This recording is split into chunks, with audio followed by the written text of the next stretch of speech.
السلام علیکم ورحمۃ اللہ وبرکاتہ۔ دوستان عزیز، آپ کا میزبان عمران احمد چیمہ آپ کی خدمت میں حاضر ہے۔ دوستان عزیز، سلسلہ ضیاء النبی صلی اللہ علیہ وآلہ وسلم میں ہم اپنے آج کے موضوع کا آغاز کرتے ہیں۔ بسم اللہ الرحمن الرحیم۔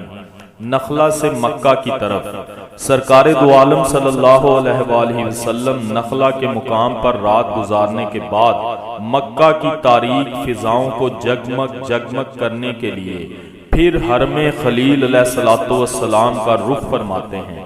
بعض سیرت نگاروں نے لکھا ہے کہ حضور نے نخلا پر کئی روز قیام فرمایا۔ دن بھر کے پا پیادہ سفر کے بعد حضور شام کے وقت غار حرا پر پہنچتے ہیں۔ راستے میں حضور کے رفیق سفر حضرت زید بن حارثہ رضی اللہ تعالی عنہ عرض کرتے ہیں، یا رسول اللہ، آپ کس طرح مکہ تشریف لے جائیں گے جبکہ وہاں لوگ ہمارے خون کے پیاسے ہیں اور انہوں نے ہمیں وہاں سے نکلنے پر مجبور کر دیا ہے۔ ان کو یہ خدشہ تھا کہ سرکار دو عالم جب مکہ میں داخل ہوں گے تو مکہ کے مشرکین پہلے سے بھی زیادہ حضور کو اذیتیں پہنچائیں گے، لیکن سرکار دو عالم صلی اللہ علیہ وآلہ وسلم نے اپنے مخلص ساتھی کو یہ فرماتے ہوئے تسلی دی، اے زید، اللہ تعالیٰ اس مشکل کو خود آسان فرما دے گا۔ بے شک اللہ تعالیٰ اپنے دین کو غلبہ دے گا اور اپنے نبی کی مدد فرمائے گا۔ حضور حرا کے مقام پر پہنچے، وہاں عبداللہ بن عریقت سے ملاقات ہوئی۔ شیخ ابو زہرہ لکھتے ہیں کہ حضرت زید نے یہ مشورہ دیا کہ عرب کے رواج کے مطابق ہمیں کسی کی پناہ لے کر مکہ میں داخل ہونا چاہیے۔ مبادہ کفار مکہ طائف میں بظاہر ناکامی جو در حقیقت عظیم اور غیر متناہی کامیابیوں کا پیش خیمہ بننے والی تھی، اس ظاہری ناکامی کے باعث کسی غلط فہمی میں مبتلا ہو کر حضور کو تکلیف پہنچائیں۔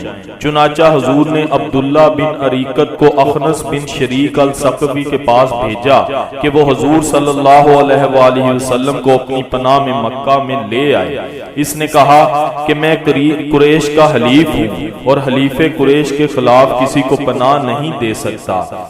اس طرح اس نے اس شرف عظیم کو حاصل کرنے سے معذرت کر دی۔ پھر حضور صلی اللہ علیہ وآلہ وسلم نے سہیل بن عمرو کے پاس عریقت کو بھیجا۔ اس نے بھی معذرت کرتے ہوئے کہا کہ میں بنو عامر کا آدمی ہوں اور ہمارے اختیار میں نہیں کہ ہم کعب بن لوئی کی اولاد کے خلاف کسی کو پناہ دے سکیں۔ پھر حضور نے اسے مطم بن عدی کے پاس بھیجا۔ اس کو جب یہ پیغام پہنچا تو اس نے کہا، میں بصر و چشم حاضر ہوں، آپ کو عرض کرو کہ میرے پاس تشریف لائیں۔ چنانچہ ابن عریقت نے یہ پیغام رحمت عالم کی بارگاہ میں عرض کیا۔ حضور مکہ میں تشریف لے آئے اور یہ رات مطم بن عدی کے پاس بسر فرمائی۔ جب صبح ہوئی تو مطم اپنے 6 یا 7 بیٹوں کے ہمراہ حضور کو لے کر مسجد حرام کی طرف روانہ ہوا۔ مطم اور اس کے بیٹوں نے ہتھیار سجائے ہوئے تھے، تلواریں گلے میں حمائل کی ہوئی تھی۔ جب مسجد حرام میں پہنچے تو اس نے حضور علیہ الصلوۃ والسلام سے عرض کیا، آپ طواف فرمائیے، اور خود اور اپنے بیٹوں کے ساتھ چوکس ہو کر بیٹھ گیا۔ اس کے 4 بیٹے بیت اللہ شریف کے ایک ایک کونے پر کھڑے ہو گئے۔ اس کے باقی فرزند تلواریں حمائل کیے ہوئے باپ سمیت مطاف میں موجود رہے، یہاں تک کہ حضور نے طواف مکمل کیا۔ مطم کے اس مظاہرے سے تمام اہل مکہ کو معلوم ہو گیا کہ اس نے سرکار دو عالم صلی اللہ علیہ وآلہ وسلم کو پناہ دی ہے۔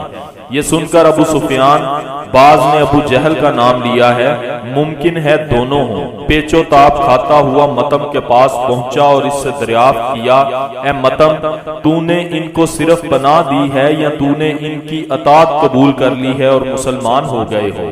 مطم نے کہا کہ میں نے صرف پناہ دی ہے۔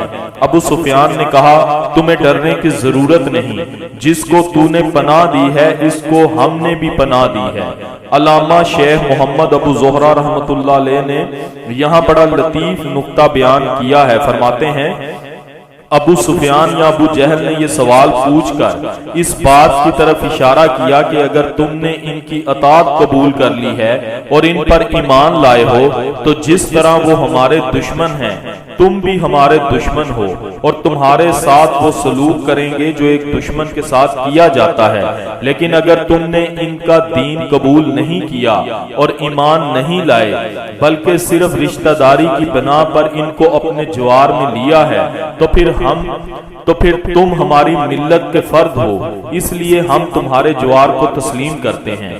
شیخ لکھتے ہیں کہ حضرت ابو طالب نے اس مصلحت کے تحت اپنے اسلام کا اعلان نہیں کیا تھا، کیونکہ اگر آپ اپنے مسلمان ہونے کا اعلان کر دیتے تو پھر جس طرح وہ حضور کا دفاع کر رہے تھے نہ کر سکتے۔ کئی عظیم ہستیوں کے مسلمان ہونے کے باوجود بھی کفار کا ظلم و ستم جاری رہا۔ حضرت ابو طالب اگرچہ اپنے اسلام کا اعلان کر دیتے تو وہ حضور کی حمایت اور دفاع نہ کر سکتے۔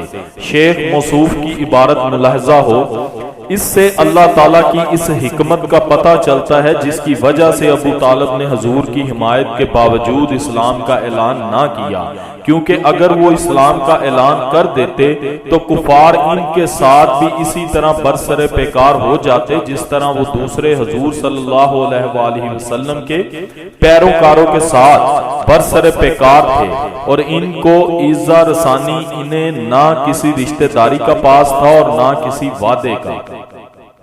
یہاں یہ شبہ پیدا ہوتا ہے کہ رحمت عالم صلی اللہ علیہ وآلہ وسلم نے ایک کافر کے جوار پناہ کو کیوں قبول کیا۔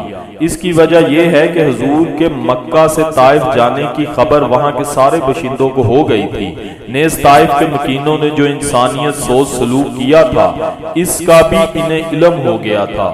انہوں نے اجتماعی طور پر یہ فیصلہ کیا تھا کہ وہ حضور کو مکہ میں داخل نہیں ہونے دیں گے۔ اس وقت مسلمانوں کی تعداد اتنی نہ تھی کہ وہ مشرکین مکہ کے اس منصوبے کو اپنی قوت بازو سے خاک میں ملا سکتے، اور نہ ابھی جہاد کا اذن ملا تھا۔ ان حالات میں یا تو حضور مکہ کے مرکز کو نظر انداز فرما دیتے اور جا کر صحرا کے کسی گوشے میں فروکش ہو جاتے۔ یہ بات کسی طرح بھی دعوت اسلامی کے لیے مفید نہ ہوتی، نیز حضور کے مکہ نقل مکانی کے بعد مٹھی بھر جانسار بے آسرا ہو کر رہ جاتے۔ مکہ میں عام قبائل سے مختلف مواقع پر رابطہ قائم کرنے کے جو امکانات تھے وہ بھی معدوم ہو جاتے۔ اس لیے دو مصیبتوں میں سے کم تر مصیبت کے اصول پر عمل کرتے ہوئے مطعم بن عدی کے جوار کو قبول کرنا عین مصلحت تھا، اور اس ہادی کامل نے اسی صورت کو اختیار کیا جس کے نتائج بہت جلد روح پذیر ہوئے اور اسلام کے سنہری دور کا آغاز ہو گیا۔ سبحان اللہ۔ دوستان عزیز، یہ تھا آج کا موضوع۔ امید کرتا ہوں آپ کے لیے کافی فائدہ مند ثابت ہوا ہوگا۔